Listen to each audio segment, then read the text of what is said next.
Hey guys, welcome back. So I had came across several of these on Pinterest. Most of the links took me to Etsy shops, and these ran anywhere between like $35 and $65. I came across this at Lowe's and I got so excited. I kept thinking that I couldn't make one of these because I didn't have a router. But this is actually an unfinished tabletop. It's about 15 inches across. I brought it home, did some light sanding. It already had the beveled or routered edge. So it does have a knot, makes it look more rustic. I'm okay with that. If I had flipped it over, you actually couldn't see that knot on the other side.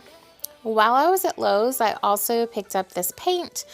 It is a Valspar sample and it comes pre-mixed already. The color is Mystic Sea, and I really love the Valspar paint because it doesn't have a lot of odor. Was that VOCC or something like that? My trusty apple barrel paint in black and white. So, of course, a pencil, and I have these two paint brushes that I've used in a lot of projects lately. I picked them up at Dollar General. I really like this one that has kind of an angled end. It seems to really work well doing small filling in letters and things like this, like I'm doing in this video. So I've been using it a lot lately. So I just printed out home on my printer, and I'm just going to get it matched up here, kind of centered, make a little mark so I know exactly where I want to put it back down. And it would totally look good off-centered or like to the bottom in one corner. So I'm just going to turn it over, and I'm going to rub my pencil across the back. It's really weird. I actually sped this up to twice its speed, and it looks like I'm going so slow. Imagine if I had make you guys watch the whole process. Wow. But you're just going to cover it. Now, if you're using a darker paint, you can also do this with chalk. You just rub chalk on the back instead of pencil, and then you'll have a white mark that's easier to see on dark paint. I'm going to match that back up with the little pencil marks that I made, and I'm just going to trace my letters.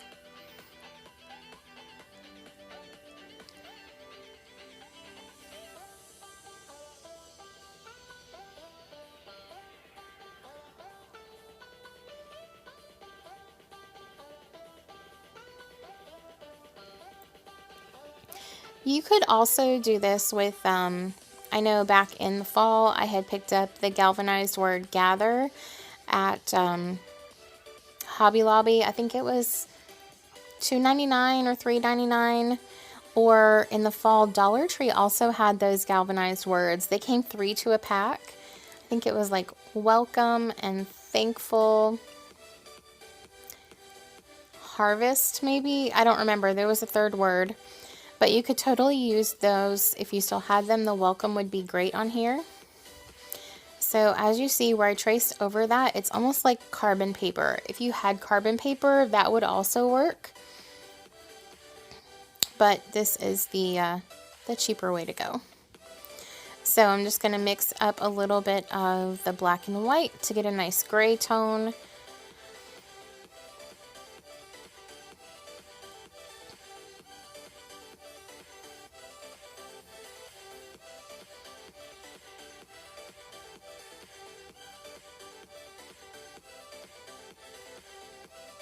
Probably should have went a little lighter on the black here, because I did have to keep muting it down with more white.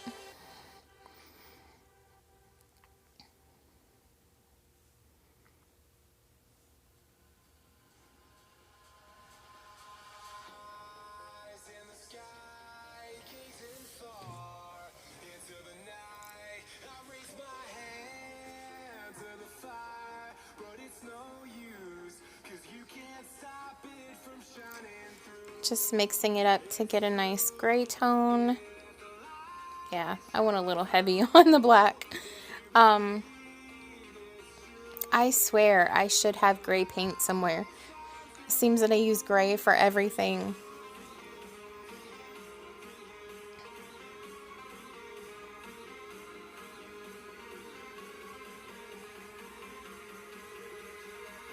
Is this what it's like watching a sloth do its daily activities?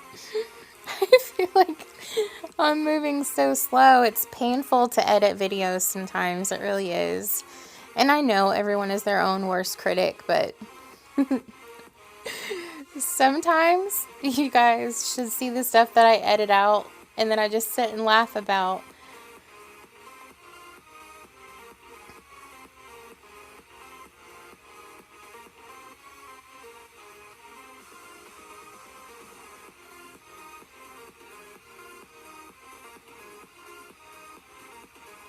And I do have a Cricut. I know I've mentioned that before. I totally could have just cut out something to go on here.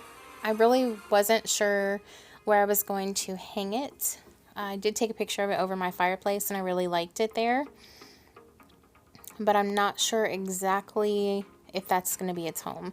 I also have a really nice picture stand, or I guess like frame easel, that I think it would look really good in that too.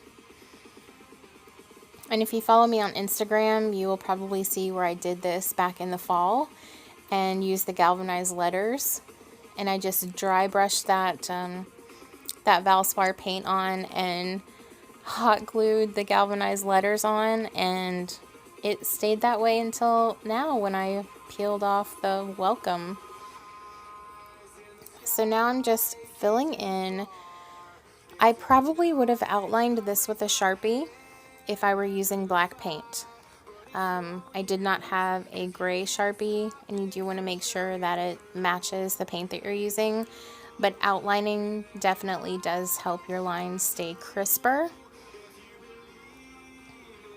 But I'm okay with the hand-painted look.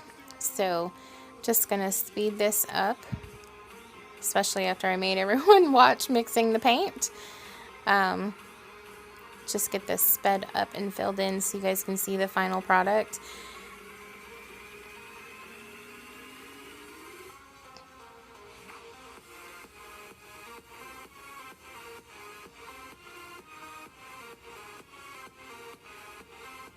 Again, that brush that kind of has the angled end, I think works best for this because you can kind of lay it down and get the curves. Especially for someone like me that doesn't really have a super steady hand, it worked well. I think it turned out pretty good considering how kind of jittery and shaky my hands normally are.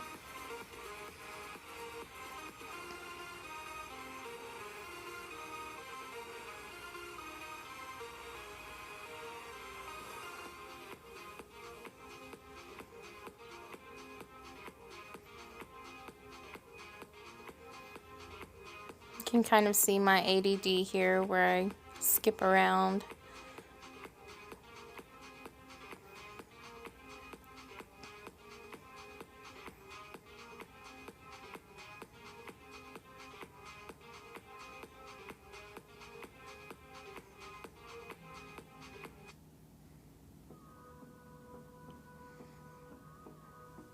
In the home stretch.